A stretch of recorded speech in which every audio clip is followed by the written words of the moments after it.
Is it possible for humans to achieve ultimate goodness and fulfillment? This question, posed centuries ago by Greek philosopher Aristotle, forms the backbone of his Nicomachean ethics. It's a timeless inquiry into human nature and the pursuit of virtue, one that continues to resonate even today. Aristotle's profound exploration of ethics offers a unique perspective on morality, happiness, and the essence of human life. So, with curiosity as our guide, let's dive into the world of Aristotle's ethics to seek answers. Aristotle, one of the greatest philosophers of all time, penned down Nicomachean ethics. A towering figure in ancient Greek philosophy, Aristotle's influence extends far beyond his lifetime, shaping Western philosophical thought for centuries to come. Born in 384 BC, he studied under the tutelage of Plato, and later tutored Alexander the Great. During this vibrant period of intellectual pursuit, Aristotle authored Nicomachean Ethics. The work stands as a testament to Aristotle's profound understanding of human nature and ethics. It was named Nicomachean, not as a tribute to a specific philosophical concept, but rather in honor of his father or son, both bearing the name Nicomachus.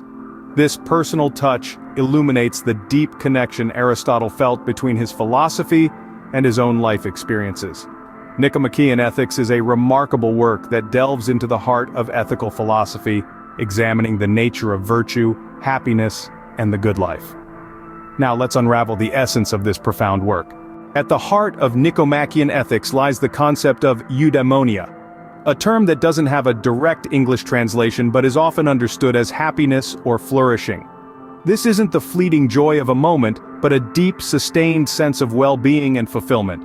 For Aristotle, eudaimonia is the ultimate human good, the end goal of all our actions. Now, how do we achieve this state of eudaimonia? Aristotle believed that it's through virtue. Virtue, or arete in Greek, is the defining characteristic of a thing that makes it function well.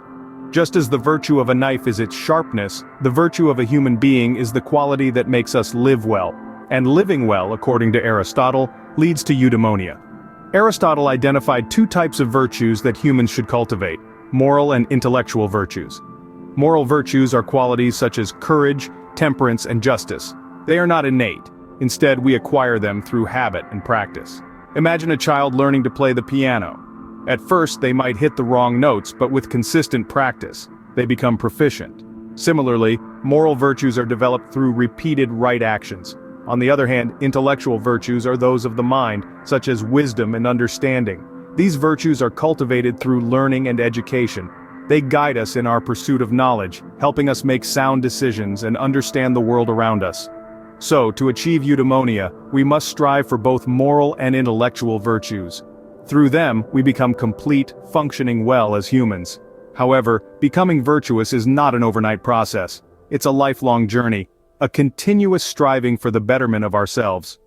In essence, Aristotle's Nicomachean Ethics presents a roadmap to eudaimonia, a guide to living a fulfilled life. It's about finding balance and nurturing the virtues that lead to a flourishing existence. But how does one achieve these virtues? Aristotle provides a guide. Aristotle introduces the doctrine of the mean as a path to virtue. This doctrine, nestled within the pages of Nicomachean Ethics, is a fascinating concept that dares us to walk a tightrope of morality. It proposes that virtue, the very essence of a well-lived life, is a kind of mean, a middle ground between two extremes of excess and deficiency. Imagine virtue as the sweet spot on a spectrum flanked by the polarities of too much and too little. It is the golden mean, a balance, a moderation that carves out the ethical path we ought to tread. Now consider courage, a virtue we all aspire to possess. Aristotle suggests that courage lies between recklessness and cowardice. It is the perfect blend of fear and confidence. A courageous person, according to Aristotle, knows when to stand their ground and when to retreat, when to fear and when to be confident. On one side of the spectrum is recklessness, a rash disregard for danger, an excess of boldness. On the other side is cowardice, a deficiency of courage, where fear paralyzes action. Courage, then, is the mean between these two extremes. It is not about being fearless, but about fearing and daring in the right measure. And this principle extends to all virtues in Aristotle's view. Generosity lies between prodigality and stinginess. Temperance sits between self-indulgence and insensibility. Each virtue is a balancing act, a harmony of the soul, a dance between too much and too little. But Aristotle does not claim this path is an easy one. It is not a simple mathematical calculation but a deeply personal journey, a quest for balance that calls for wisdom, self-awareness, and constant reflection.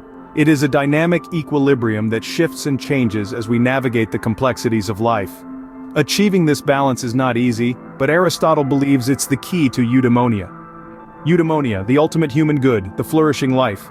A life of virtue, a life in the mean, a life well lived. Centuries have passed, but the relevance of Aristotle's Nicomachean ethics remains. As we navigate the labyrinth of modern philosophy, it's impossible to ignore the enduring influence of Aristotle's Nicomachean ethics. Its principles permeate our contemporary discourse, providing a robust framework for understanding and resolving ethical dilemmas. In a world where moral ambiguity often clouds our judgment, Aristotle's notion of virtue and the doctrine of the mean offer a beacon of clarity. They encourage us to strive for moral excellence, to find balance in our actions, and to avoid the pitfalls of excess and deficiency.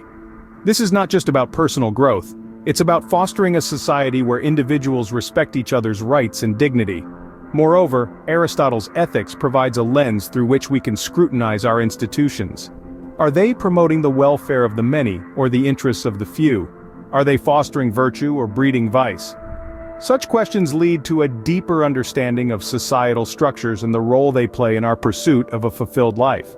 But perhaps the most resonant aspect of Aristotle's ethics is its appeal to our shared humanity. It underscores the idea that we are not merely isolated beings, but parts of a larger social fabric.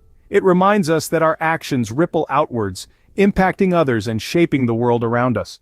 So can humans achieve ultimate goodness and fulfillment? According to Aristotle, yes, through virtue and balance.